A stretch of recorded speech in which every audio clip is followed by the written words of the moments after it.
Peace and love, family. So today we're going over the federal rules of civil procedure and the local rules of civil procedure.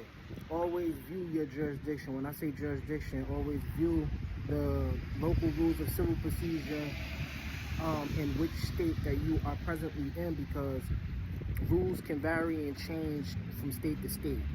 But the federal rules of civil procedure stays the same.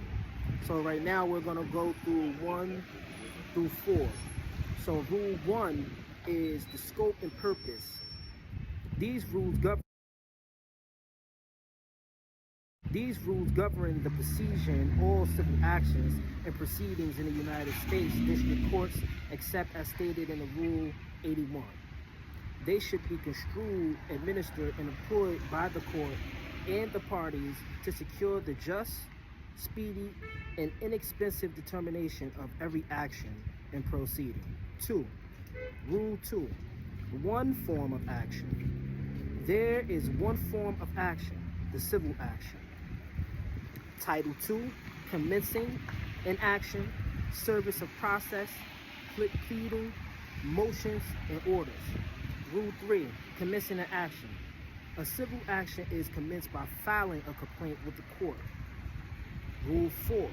Now, Rule 4 is the summons, and it has a lot of aspects to it, and it's very long, so I will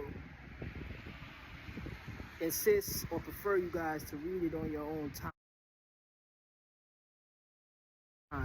But Rule 4 is the summons. It shows you how to prepare a summons. It shows who can give the summons, what parties can give the summons, and how they can also waive the summons.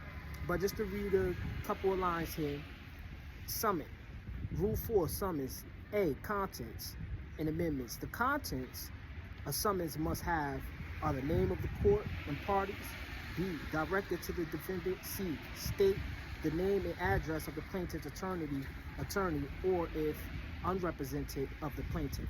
D, state the time within which the date must appear and defend. E, notify the defendant that a failure to appear and defend will result in a default judgment against the defendant for the relief demanded in the complaint. Now I want to go back to that, because a lot of people who have child support issue disputes, they are trapped because of this one right here, Rule 4. They get a summons in the mail, or they get a summons to their old address. They don't respond to defend it or answer it, and boom, you get an automatic default judgment administratively in court against you. You see, and this is how people get trapped in child supports, by not defending it. So, like I said, it shows you how to prepare.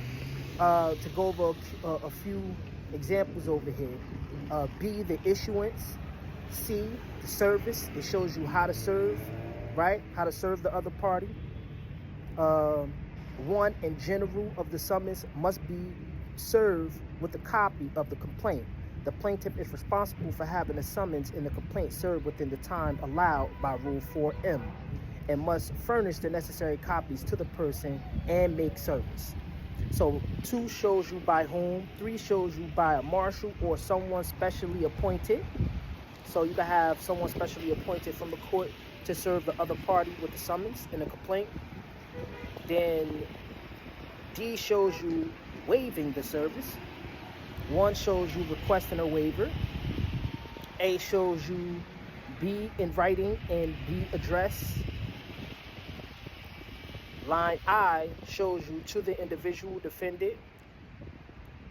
Line L shows you for defendant subject to service under Rule 4H, to an officer, a managing or general agent, or any other agent authorized by appointment or by law to receive service or process. A lot of corporations,